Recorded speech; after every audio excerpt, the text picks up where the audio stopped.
तो फिर head coach के लिए कुर्रा किसका निकल रहा है? डीन जोन्स आ रहे हैं या मिसबाह उल हक पाकिस्तान टीम के कोच होंगे?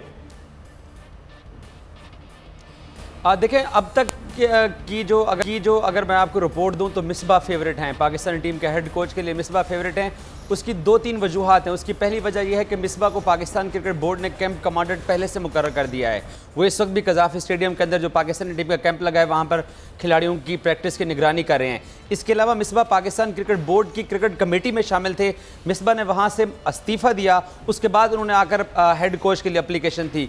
इसके अलावा पाकिस्तान क्रिकेट बोर्ड ये भी सोच रहा है कि कौमी क्रिकेट टीम का जो हेड कोच है वो पाकिस्तानी होना चाहिए, ताकि उसका सेलेक्टर्स के साथ और जो नीचे पाकिस्तान के अब 6 रीजन बना दिए गए हैं एसोसिएशन क्रिकेट को जो देखते हैं उनके साथ उनका राब्ता रहेगा।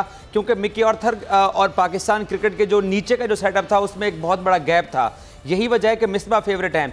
अलबत्ता एक डीन जोन्स हैं। इसके अलावा भी एक गैर मुल्की बड़ा नाम है जिसका नाम पाकिस्तान क्रिकेट बोर्ड डिस्क्लोज नहीं कर रहा। शायद कोई सरप्राइज भी हो सकता है, लेकिन फिलहाल टीम के हेड कोच के लिए मिसबाह फेवरेट हैं।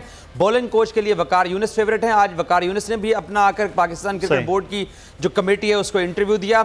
इसके अलावा आज मोहसिन हसन खान जो कि 80s के पाकिस्तान क्रिकेट के सबसे बड़े सुपरस्टार थे और ओपनर बैट्समैन थे, मोहसिन खान भी आज कराची से लाहौर पहुंचे और उन्होंने पाकिस्तान क्रिकेट बोर्ड के जो पैनल था उसके सामने जाकर अपना इंटरव्यू दिया है। और फिलहाल जो हमारे ज़राए हैं उनमें मिसबाह हेड कोच के लिए फेवरेट उम्मीदवार हैं।